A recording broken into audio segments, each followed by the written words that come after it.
علی کی ذات میں ضدیں جمع تھی۔ جامع الازداد ذات علی۔ اس وقت دن ہے نا، کوئی کہے کہ اسی وقت ساروں کی میں رات بھی ہے، مانیں گے آپ؟ ایک ہی وقت میں دن بھی ہو رات بھی ہو، اسے کہتے ہیں ضد، اور ضد کا جمع ہونا محال ہوتا ہے، اور جہاں ضدیں جمع ہو جائیں وہ ذات معجزہ ہوتی ہے۔ ایک ہی وقت میں دو ضدوں کا جمع ہو جانا یہ اس ذات کے معجزے ہونے پر دلیل ہے۔ کائنات میں علی کے علاوہ کوئی وجود نہیں ہے جس میں ضدیں جمع تھی۔ میں نہیں بول رہا، یہ کہ اہل سنت عالم دین نے نہج البلاغہ کی شرح لکھتے ہوئے، مصر کا عالم دین ہے ابن ابی الحدید معتزلی، اس نے نہج البلاغہ کی 20 جلدوں میں شرح لکھی ہے، اور اس کی چوتھی جلد کے اندر مولا کے فضائل لکھتے ہوئے یہ جملہ اس نے، یہ باب ایک پورا قائم کیا ہے علی مولا کے فضائل کا۔ وہ کہتا ہے مولا علی کے اندر ضدیں جمع تھیں۔ دلیل کیا دی اس نے؟ ضدیں کون سی جمع تھیں؟ کہتا ہے کہ اگر کوئی زاہد ہے تو وہ حاکم نہیں ہے، حاکم ہے تو زاہد نہیں ہے۔ حاکم تو زاہد ہو نہیں سکتا، زاہد ہوتا ہی وہ ہے جو دنیا کو چھوڑ دے۔ جو دنیا کو لے لے وہ حاکم بن جاتا ہے، جو دنیا کو چھوڑ دے وہ زاہد بن جاتا ہے۔ علی ایک ہی وقت میں زاہد بھی ہیں، ایک ہی وقت میں حاکم بھی ہیں۔ زاہد اتنے بڑے ہیں، تھکے نہیں میری باتوں سے، زاہد اتنے بڑے ہیں مولا علی، زاہد اتنے بڑے ہیں مولا علی کہ دنیا کا کوئی پیر نہیں ہے جس کا مرشد علی نہ ہو۔ لہذا سہون شریف ہے، دہلی شریف ہے، اجمیر شریف ہے، اچ شریف ہے، مگر نجف اشرف ہے۔ سارے دنیا کے پیر مولا علی کو اپنا مرشد مانتے ہیں۔ دنیا کا کوئی پیر نہیں ہے جو علی کا گھڑا نہ بھرتا ہو۔ زہد علی ابن ابی طالب کا اس درجے پر ہے کہ دنیا میں زہد کا عنوان بغیر علی کے بنتا ہی نہیں ہے، اور حاکم اتنے کامیاب ہیں کہ 1400 سال بعد بھی کوفی عنان سیکرٹری جنرل اقوام متحدہ 2005 میں عالمی سطح پر ایک سیمینار منعقد کرواتا ہے کہ لکھ کر لاؤ، مقالے لے کر آؤ، کتابیں لے کر آؤ کہ حکومت کیسے کامیاب چلے، حکومتوں کو کیسے کامیاب بنایا جائے، حاکم کیسے کامیاب حکومت چلا سکتا ہے۔ تو بڑے مقالے آئے، مگر آخری دن جب اس کی تقریر تھی نا تو اس نے اپنے ہاتھ میں ایک کتاب اٹھا کر کہا کہ مقالے تو ہزاروں آئے، تحریریں تو ہزاروں آئیں، مگر سب سے اچھی تحریر مسلمانوں کے خلیفہ علی ابن ابی طالب کی ہے، جو انہوں نے مصر کے گورنر کو لکھ کر دیا تھا کہ کیسے حکومت چلائی جائے گی۔ تو علی حاکم بھی ہیں، علی زاہد بھی ہیں، یہ دونوں ضدیں جمع علی میں۔ دوسری ضد بتا دوں، جو شجاع ہوتا ہے وہ سخی نہیں ہوتا، جو سخی ہوتا ہے وہ سخت دل نہیں ہوتا، جو شجاع ہوتا ہے اس کا دل سخت ہوتا ہے، وہ جو شجاع ہوتا ہے وہ سخی نہیں ہوتا، سخت دل والا سخی نہیں ہوتا، اور سخی سخت دل والا نہیں ہوتا۔ علی اس ذات کو کہتے ہیں کہ ایک ہی وقت میں شجاع بھی ہے اور سخی بھی ہے۔ اللہ اکبر۔ میدان میں میرے مولا نے اپنے دشمن کو جواب دیا، اس کی تلوار ٹوٹ گئی۔ تلوار جب ٹوٹ گئی تو علی نے نہتا اپنا قاتل، اپنا دشمن دیکھا تو علی نے اپنی تلوار نیام میں رکھی، اپنے دلدل کو موڑ کر جانے لگے، اس لیے کہ علی نہتوں پہ تو ہاتھ اٹھاتے نہیں ہیں۔ بڑی عنایت، بولنا شروع ہو گئے آپ آہستہ۔ جی بہت شکریہ آپ کا، تھوڑا سا آپ نے بولنا شروع کیا ہے۔ جی علی اور علی والے کبھی کسی مجبور پر ہاتھ نہیں اٹھاتے۔ میرے مولا نے تلوار نیام میں رکھ کے جانا شروع کیا تو اس کی آواز آئی، یا علی حبلی سیفک، اپنی تلوار مجھے دے دیں۔ مولا نے ایک لمحہ نہیں لگایا، اپنی تلوار نکال کر اس کی طرف پھینک دی۔ اڑتی بھی تلوار اس کی طرف آ رہی تھی، اس نے اپنا تلوار کو جھپٹا پکڑا اور تلوار تان کر مولا علی کے قریب آنے لگا۔ بالکل قریب آ کر علی کے چہرے کو دیکھ کر کہنے لگا، آپ کا چہرہ مجھے مار رہا ہے، اس لیے کہ علی مولا کے چہرے کا اطمینان اسے مار رہا تھا۔ کہنے لگا، کوئی اپنے قاتل کو تلوار دیتا ہے؟ اللہ اکبر۔ مولا مسکرائے، مولا نے فرمایا، پہلے قاتل تھا پھر سائل ہو گیا تھا، علی سے مانگنے والا خالی ہاتھ جاتا ہی نہیں ہے۔ واہ۔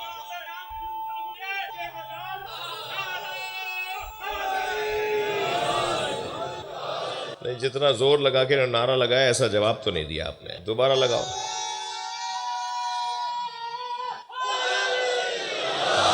زندہ باد۔ مولا کے صدقے میں آپ کا رزق بڑھ جائے۔ بلند صلوات پڑھیں محمد۔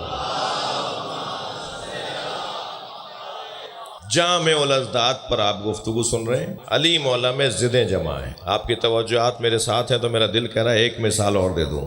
جس کا ہاتھ نرم ہوتا ہے نا اس کی رائٹنگ اچھی ہوتی ہے. رائٹنگ جن کی اچھی ہوتی ہے نا ان کا ہاتھ نرم ہوتا ہے. سخت ہاتھ نہیں ہوتا جن کا, سخت ہاتھ والے سے قلم چلتا ہی نہیں ہے, رائٹنگ بگاڑ دے گا وہ, اپنا کیڑے مکوڑے بنا دے گا کاغذ پر, اس لیے کہ اس کا ہاتھ نرم نہیں ہے. جس کی رائٹنگ اچھی ہوتی ہے بچوں اس کا ہاتھ نرم ہوتا ہے. جس کا ہاتھ نرم ہے نا اس کی رائٹنگ اچھی ہو سکتی ہے. جو قلم اچھا چلاتا ہے اس کا ہاتھ نرم ہوتا ہے, جو لوہا اچھا چلاتا ہے اس کا ہاتھ سخت ہوتا ہے.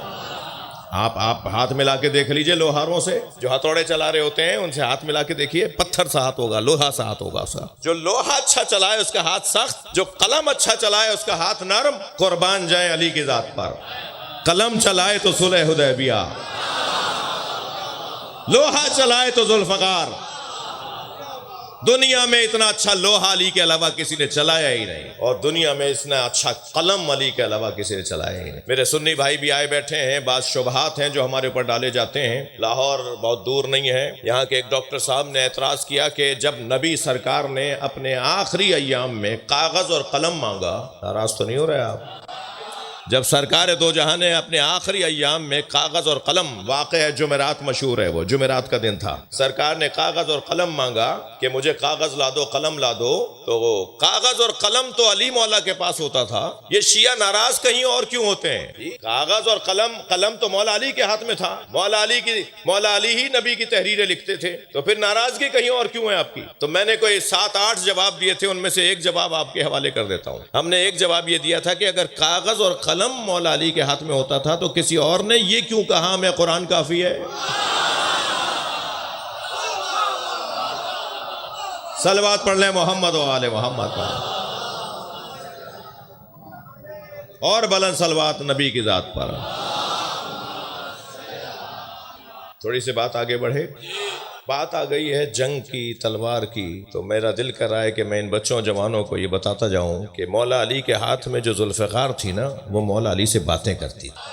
میں ایک جگہ تقریر کر رہا تھا, کوئی 10-12 روایتیں میں نے تلاش کی, یعنی جمع کی, کہ مولا علی کی تلوار ذوالفقار, جب مولا کہتے تھے لمبی ہو جائے تو وہ لمبی ہو جاتی تھی, جب مولا کہتے تھے چھوٹی ہو جائے تو وہ چھوٹی ہو جاتی. جو دور ہے اس کے لیے لمبا کرنا پڑتا تھا, جو قریب ہوتا تھا اس کے لیے اسے چھوٹا کرنا پڑتا تھا. مولا کی تلوار جو ہے وہ مولا سے بات کرتی تھی, اور لڑتے لڑتے بولتی تھی کہ یا علی اسے چھوڑ دیجئے, اس کی نسل میں مومن آنے والا ہے. کبھی مولا سے بات کرتی تھی, اور مولا اس کو جب چلاتے تھے. اچھا اس کی 3 صفتیں تو بڑی حسین لکھی ہیں, اس میں لکھا ہے کانت ضربات والی ابکارا. یہ جو بچے ہیں نا ان کا حق ہے کہ مجھ سے کہیں کہ مولانا عربی میں حدیث سنائیے, تاکہ یہ ابھی گوگل پہ سرچ کر لیں. پہلے آپ ہم سے حوالہ بھی مانگتے تھے نا, اب تو حوالے گوگل میں پڑے ہوئے ہیں. آپ ہم سے عربی مانگیے, حوالے مجھے تو ایک پتا تھا, آپ مجھے 4 اور بتا دیں. مولانا آپ کو ایک حوالہ پتا تھا, ابھی میں نے گوگل میں سرچ کیا 4 اور نکل آئے. تو آپ ہم سے کہا کریں کہ حدیث عربی میں سنائیے. ہم خطیبوں سے, ہم ذاکروں سے آپ کہا کریں حدیث سنا رہے ہیں نا تو اس کو عربی میں سنا دیجئے. تو میں آپ کو سنا رہا ہوں. کانت ضربات علی ابکارا, علی کی ہر ضربت نئی ہوتی تھی. یعنی اگر مولا علی نے 1000 مرتبہ تلوار اٹھائی ہے نا تو کوئی ضربت دوسری ضربت سے مشابہ نہیں ہوتی. اللہ اکبر. کوئی ضربت دوسری ضربت سے مشابہ نہیں ہوتی تھی. بزرگ بیٹھے ہیں نا, بزرگوں کو حضرت ابو طالب کو خوش کرنے کے لیے اپنے بچوں کی تربیت اچھی کرنا ہوگی. حضرت ابو طالب کی سیرت یہ ہے کہ اپنی اولاد کی تربیت انہوں نے بڑی اچھی کی ہے. حضرت ابو طالب بنی ہاشم کے بچوں میں ہر ہفتے 2 مقابلے کروایا کرتے تھے, بچوں میں مقابلے کروایا کرتے تھے. ایک دوڑ کا مقابلہ اور ایک کشتی کا مقابلہ. جس دن دوڑ کا مقابلہ ہوتا تھا علی آتے ہی نہیں تھے. بڑی نائب. ہاں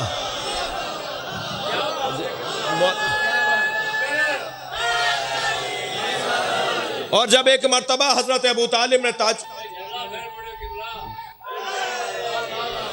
جب ایک مرتبہ حضرت ابو طالب نے پوچھ لیا بیٹا آج دوڑنے کا مقابلہ تھا تم نظر کیوں نہیں آئے, تو مولا علی نے فرمایا بابا مجھے دوڑنا اچھا لگتا ہی نہیں ہے.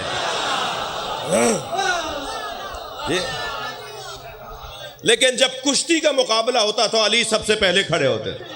جس ہفتے کشتی کا مقابلہ ہوتا تھا اور مولا علی کشتی لڑتے تھے, اور پھر جب کشتی کا مقابلہ علی سے پڑتا تھا کسی کا تو علی مولا اسے 2 لمحوں میں ہی پٹک دیتے تھے. تو بچے آپس میں طے کرتے تھے کہ اس ہفتے علی نے یہ داؤ لڑا ہے. پہلوان بیٹھے ہوئے یا نہیں, اس ہفتے علی نے یہ داؤ لڑا ہے, تو اب آئندہ ہفتے ہم یہ والے داؤ کی مشق کر کے آئیں گے. تو علی جب دوسرے ہفتے آ کے لڑتے تھے نا کشتی تو ایک نیا داؤ لڑتے تھے.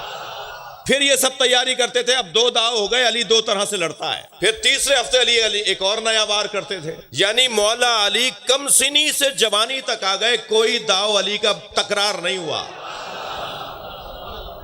ہر مرتبہ میرے مولا نے نیا انداز اپنایا۔ تو جب ہر مرتبہ نیا انداز ہوگا تو دشمن مقابلہ کیسے کرے گا؟ مولا علی کی ضربتوں میں ایک ضربت کی کیفیت اور صفت یہ ہے کہ کانت ضربات علی ابکارا، علی کی ہر ضربت نہیں ہوتی، کانت ضربات علی عادلہ، توجہ، علی کی ہر ضربت عدل کے مطابق ہوتی ہے، یعنی علی اگر مولا عمودی چلاتے تھے نا، عمودی سر پہ مارتے تھے نیچے کی طرف، عمودی چلاتے تھے یا افقی چلاتے تھے، دونوں دھڑ برابر کے کٹ کے گرتے تھے۔ توجہ چاہوں گا، ایک رائی کے برابر، ایک گرام، ایک تولہ ماشا فرق نہیں ہوتا تھا دونوں دھڑوں میں۔ جس کی ضربت میں ایسی عدالت ہو، اس کی حکومت میں کیسی عدالت ہو؟ غور کر لیا آپ نے؟ بھائی ان کو تو سن کے میرا ہی دل کرتا ہے میں نے سنتا رہوں۔ بہترین، ایک دفعہ میں نے ان سے قصیدہ سنا، مختلف زبانوں میں قصیدہ پڑھتے ہیں، ہر مصرع ایک نئی زبان میں، تو بہترین ذاکرین میں سے ہیں، ذاکرین سے مجھے ویسے ہی بہت پیار ہے، انہوں نے بڑی خدمت انجام دی ہے جی، ہاں واہ نہیں ہوتا سامنے، بہت روشن پیغام، بہت روشن پیغام۔ مولا علی کی ذات معجزہ ذات، جس علی مولا کو پہچاننے کے لیے یا معیار الہی چاہیے یا کسوٹی مصطفی چاہیے، اسے امت کا ملا کیسے سمجھے گا؟ ہمارے بس کی بات نہیں، لوگوں کے بس کی بات نہیں۔ ہماری مثال میرے عزیزوں ایسی ہے جیسے ہم سمندر کے کنارے کھڑے ہو کر سمندر کی تعریفیں کریں، ہمیں کیا پتہ اس کی گہرائی کتنی ہے، ہمیں کیا معلوم اس کی وسعتیں کتنی ہیں، ہمیں کیا پتہ اس کے اندر کیا کیا ہیرے مونگے جواہرات پائے جاتے ہیں۔ مجھے اپنے 2 مصرے یاد آ رہے ہیں ناہید بھائی، میں کبھی کبھی شاعری کر لیتا ہوں۔ عرض کیا تھا کہ سرمے طور لگا دیدہ تر پیدا کر، شعر تو ایسے نہیں سنیں گے بھائی، سرمے طور لگا دیدہ تر پیدا کر، شوق دیدار اگر ہے تو نظر پیدا کر۔ سرمے طور لگا دیدہ تر پیدا کر، شوق دیدار اگر ہے تو نظر پیدا کر، زینہ ممبر شبیر سے بڑھ کر کیا ہے، زینہ ممبر شبیر سے بڑھ کر کیا ہے، مل گیا تجھ کو شرف اس پہ نہ شر پیدا کر۔ اور ان کے احسان پر احسان چلے آتے ہیں، ان کے احسان پر احسان چلے آتے ہیں، اپنی الفت میں بھی انداز دیگر پیدا کر۔ اور جس ایک شعر کی خاطر میں نے آپ کو یہ 4 شعر سنا دیے، وہ شعر یہ تھا کہ ساحل عشق پہ رک جانے سے حاصل کیا ہے۔ عاشقوں کا مجمع ہے بھائی، یہ عشق کے بغیر نہیں ہو سکتا گرمی میں بیٹھنا، یہ جو بغیر، ابھی تو کبھی کبھی پنکھا چل جاتا ہے، کبھی کبھی بند ہو جاتا ہے، بعض جگہ ابھی بھی بند ہے، تو مگر آپ کو کہ فرق پڑتا ہے؟ نہیں، یہاں تو بہت اچھا انتظام ہے، ہمارے بھائی بچے ناروے سے آئے ہوئے انتظامات سنبھالنے کے لیے، یہاں تو بعض جگہ تو نہیں ہوتا نا کچھ، مگر کیا کوئی فرق پڑتا ہے؟ علامہ اقبال کہتے ہیں کہ عشق پر اعمال کی بنیاد رکھ، اقبال کے 2 مصرے، عشق پر اعمال کی بنیاد رکھ، عقل کو تنقید سے فرصت نہیں۔ جی عقل تو ان من اگر مگر کرتی رہتی ہے، عشق ہے جو کام کرواتا ہے۔ کئی جگہ دیکھ رہا ہوں، جیسے یہاں ہے، جیسے یہاں ہے، جیسے وہاں ہے، پہلو بدلنے کی جگہ نہیں ہے، جیسے بیٹھے ہیں نا ایسے ہی بیٹھے رہیں گے، بدن تکلیف میں ہے نا مگر روح کو غذا مل رہی ہے، یہ بغیر عشق کے ہو ہی نہیں سکتا۔ تو عرض کیا ہے کہ ساحل عشق پہ رک جانے سے حاصل کیا ہے، ساحل عشق پہ رک جانے سے حاصل کیا ہے، ڈوب کر پار اترنے کا ہنر پیدا کر۔ اس وادی عشق میں اگر اترنا ہے نا تو ہمیں اپنا ملا میسم تمار کو بنانا ہوگا۔ میسم تھا جو اس سمندر عشق میں اترا اور باہر آیا، ورنہ بہت سارے لوگ، عبداللہ ابن سبا جیسے لوگ، نصیر جیسے لوگ اس وادی عشق میں اترے اور بہک گئے، واپس ہی نہیں آ پائے۔ کچھ کو تو مولا علی نے اپنے ہاتھوں سے جلایا، زندہ جلایا، علی نے صرف زندہ اسے جلایا جس نے علی کو اللہ بولا ہے، زندہ جلایا مولا علی نے عبداللہ ابن سبا کو اور نصیر کو، 2 نام ہیں جن کو مولا علی نے اپنے ہاتھوں سے جلایا ہے۔ کیوں؟ اس لیے کہ وادی عشق میں آئے اور واپس نہیں آ سکے۔ مگر میسم اترا، مولا علی نے فرمایا یہ پودا ہے نا، یہ درخت بنے گا اور اس درخت پہ تمہیں لٹکایا جائے گا میری محبت میں۔ تو ایک صحابی نے کیا دیکھا کہ میسم بہت دور سے ڈھول بھر کے لاتے ہیں اور ایک درخت کو، ایک پودے کو پانی دیتے ہیں، تو انہوں نے کہا تم رہتے تو وہاں ہو، پودے کو پانی دینے یہاں آتے ہو؟ کہنے لگے میں اس لیے یہاں آتا ہوں کہ یہی تو وہ پودا ہے جو درخت بنے گا جس پہ میں علی کی محبت میں لٹکوں گا۔ میں اس پودے کو پانی دے رہا ہوں جس درخت کے اوپر مجھے لٹکایا جائے گا۔ اللہ اکبر۔ دکان چھوڑ کر چلے گئے میثم، بس آخری بات میں 2 جملے مسائب پڑھوں گا۔ میثم دکان، کھجوروں کی دکان، خرموں کی دکان اپنی چھوڑ کر چلے گئے، کسی کام سے چلے گئے، مولا علی کا وہاں سے گزر ہوا، فقیروں نے علی کو گھیر لیا، علی مجھے ہمیں کچھ دیں، علی ہمیں کچھ دیں۔ علی نے مولا نے دکان کی طرف دیکھ کے فرمایا کہ میثم کی ساری کھجوریں بانٹ دو۔ حضرت قمبر نے ساری دکان ان کی بانٹ دی۔ اب جب میثم آئے تو میثم نے دیکھا کہ دکان میری خالی ہے، میری کھجوریں بڑھ گئی۔ وہاں مولا بھی قریب میں تھے، اس نے کہا میری دکان کہاں چلی گئی؟ علی نے بانٹ دی۔ تو مولا علی کے قریب آ کے کہنے لگا مولا میرا مال نہیں، میری جان بھی آپ کے حوالے ہے۔ بس مولا علی نے یہ جملہ سنا تو میثم کے سینے پہ ہاتھ رکھ کر علی نے کچھ ارادہ فرمایا۔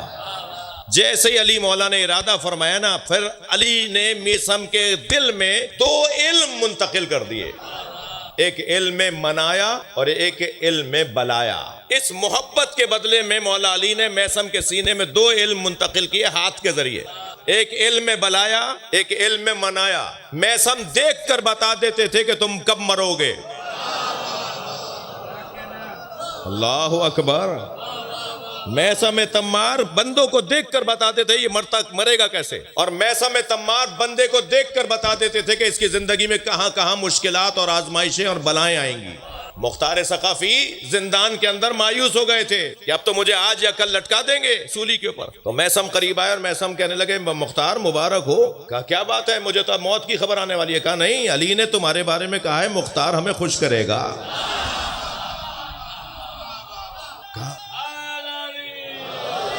مختار ہماری آل کو، ہمارے بچوں کو، ہمارے خاندان کو خوش کرے گا۔ مختار کہتے ہیں جب مجھے میثم نے یہ بتا دیا نا، مجھے تسلی ہو گئی کہ اب مجھے دنیا کی کوئی طاقت پھانسی نہیں چلا سکتی، اس لیے کہ علی نے میرے لیے کہہ دیا ہے کہ میں علی کے بچوں کا بدلہ